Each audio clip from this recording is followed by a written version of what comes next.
Lower back has really been my bugbear. I blew out a disc in my lower back really badly, and I lost all the strength in my leg, and it just blew up, and I ended up in surgery. I came out the other side of that surgery and I still had a lot of problems, plus new ones. The other provider that's in Sydney that I linked up with at that time, and it was then that I started to get better. It's something that I'm very passionate about, taking that knowledge and my experience and being able to use that to help other people, that I can recognize some of those things in their journey, and we can catch that a bit earlier.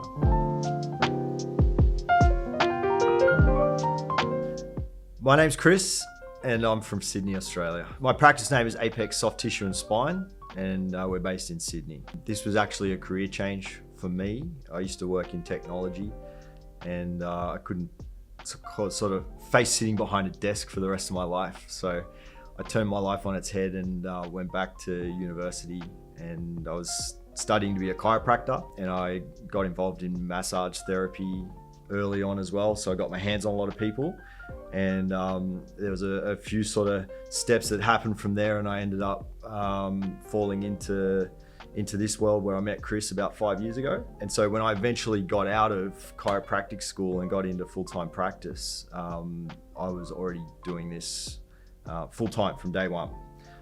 So I never actually practiced in the traditional sort of chiropractic model. Lower back has really been my bugbear. And it was actually in the sort of early stages of my chiropractic education that it all just blew up on me massively. It had gotten away from me up to that point, and I didn't have enough education through my journey at that point. I was probably a couple of years away from really having enough knowledge to catch it myself, and it just blew up. I ended up in surgery, and I took a lot of the problems that I'd developed up to that point with me.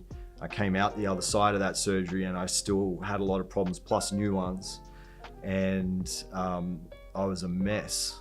And it took me a long time to sort of pull out of that slowly. And it was actually the other provider that's in Sydney that I linked up with at that time. And it was then that I started to get better.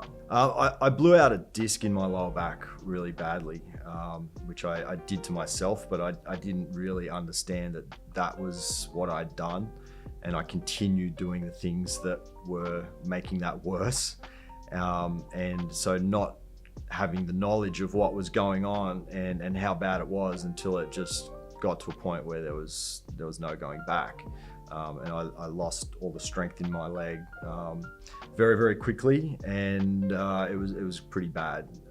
So I ended up in emergency, and they said, we really recommend that you don't go home right now. And I had a surgery to remove a massive disc fragment, and so I was lucky. I was fortunate that I got that strength back, and that was something that I was able to rebuild. But yeah, there's a huge deficit now that is going to be that way for the rest of my life. So yeah, it was a huge deal, and it's something that I'm very passionate about, taking that knowledge and my experience and being able to use that to help other people, that I can recognize some of those things in their journey, and we can catch that a bit earlier. What drove you from I'm working in tech to I want to get people out of pain? I think the one thing that I knew was that I didn't want to continue doing what I was doing. And I'd reached a point where I had to make a choice whether I wanted to recommit to do that and really push that for the long term, or do I make a change? And I was at a point in my life where I wasn't married yet. There was no children. And so I sort of had an environment where if I wanted to really turn things upside down, I could somehow make that work. And so I knew I needed to do something else. I just didn't know what it was. And I went back and forth on a few ideas, and nothing really felt super comfortable to the point where I was ready to make that leap. And then the idea of healthcare came up, and I'd already recognized that was something I was interested in. I had a lot of niggling injuries myself. I was doing a lot of CrossFit style training at the time, and I was always battling something, and it was super interesting to me, and I was always researching that sort of stuff, and so it was very comfortable for me to take that direction. If all the other things I thought about was discomfort in the way that I felt about it, that actually felt very natural. So that was a path that I went down, which was probably the harder path because it was 5 years to really commit to that and then start again from scratch. So, but to be at this point now, I think I feel very fortunate because, being over here, and this is a professional development trip for me, and I absolutely love it. I don't love the flight, but I absolutely love being here and what we get to do.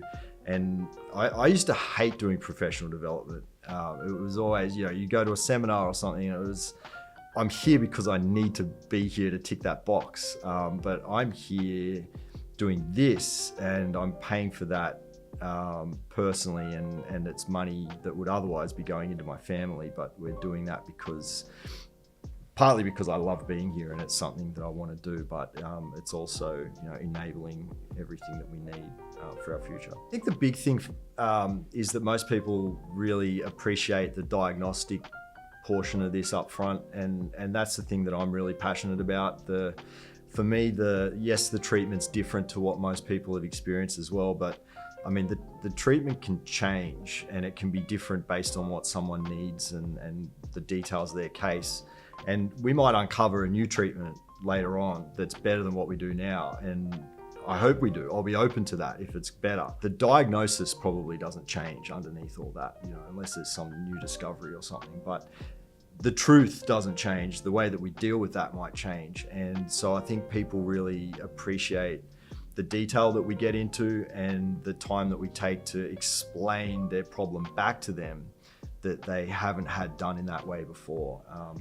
And so that for me is the big difference, and really setting that up first. And then the treatment is from a chiropractic perspective is very different from what most people have experienced. And they're, I guess, typically used to visiting a chiropractor, and there's manipulation involved and that sort of thing. And that's not the way that we go. And that's only because our diagnosis is likely to steer us in a different direction. Do you do the test, treat, retest technique? Yeah, absolutely. Yeah. So one of the things that I think people really appreciate as well, and that I use to really guide our cases, is to be able to test and measure as we go. So we've got some objective data, but to be able to retest that post-treatment to show that we've made change, and for a patient to be able to feel that as well, to know that they got value out of what we've done, and then to be able to retest that at the next visit as well and compare it. I think for me that's such a powerful way to convey value, but also to hold myself accountable, because if they're coming back and we're not getting the changes that we should sustainably, then something needs to change, and that's on me, and I need to direct that appropriately. I was actually just talking to Zach about this morning, because there was a conversation I had with my wife a couple of weeks ago, and I was just saying to her how fortunate I feel to have these moments where we get a really incredible change that happens, or a patient that comes back in and relays something to us that's just so positive in the change that they've experienced. And those moments are not necessarily something that is financially rewarding directly right there, but what that does for me, it's like a fuel, I guess, that kind of tops you up. If you're having a day that has been a bit hard, or you're a little bit tired, and what that does is it just tops that energy level up, and it's so rewarding. And then, for me, I feel so much better and I can take that home, and your mood shifts and you feel better. And you go home and you're more present for the people that you're going home to. And that's really important to me. And the conversation that I'd had with my wife was, I don't even want to try and imagine how this would be to not have any of those moments and to be going home with a lot less of those moments, and not feeling like I'm making a really meaningful contribution to the people that I'm going out to help every day. And so I feel incredibly lucky that I get a lot of those moments. And I think the flow-on effect from that, I mean, that translates into practice success and that sort of thing. But ultimately, that all flows back into my personal life and my family, and how I show up for them, and just being able to, I'm the provider, and I'm passionate about doing that role and doing that well. And so it all comes back to how I can show up and serve other people in my practice. It's the skill upgrade that I get every single time. And it's my goal to be here twice a year in the States to do this, because the boost that I get from this when I go back is it's insane, really. And the only way to get better at hands-on work is to get hands-on training, in my view. I can consume all the digital content that I can, but there's something special about these small group trainings for me, and being in a room with, the way that we do it with two other providers, so 3 providers and 1 instructor. The learning that happens in that group with your peers that are just also there to get better as well, and the instant kind of integration of feedback that we get to do, the connections that you make from feeling that straight away, it's pretty powerful stuff, I think. And so we get to take that back into practice a couple of days later. And I have already been thinking about cases that I need to go straight back to and make changes on because of what I've been learning here. So it doesn't bother me that I need to sit on a plane for 40 something hours. It sucks, but it's completely worth it. I love Chris. He's someone that I've had a lot of time for, but as I've got to know him more, I think he's someone that I really respect, but I really appreciate him because he gives a lot of himself. And I think the boost that I've had to myself as a provider since I've been working more closely with him has been huge. And he's also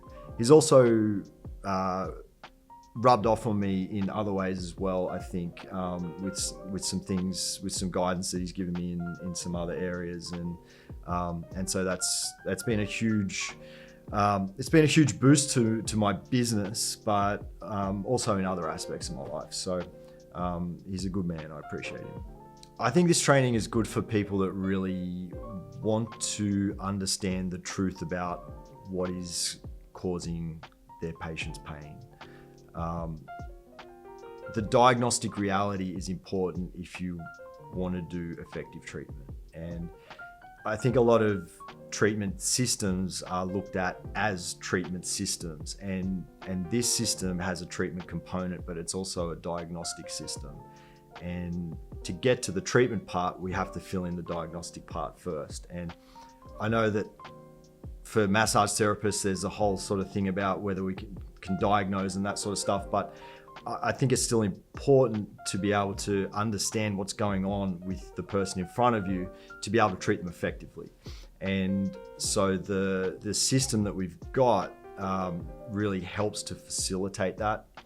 And I think that's the biggest thing for me. It's the thing that really got me involved with this in the first place, despite what I'd sort of experienced and my own injuries. But the thing that really piqued my interest is being able to say with conviction what's involved in causing the symptoms of the person that's in front of me.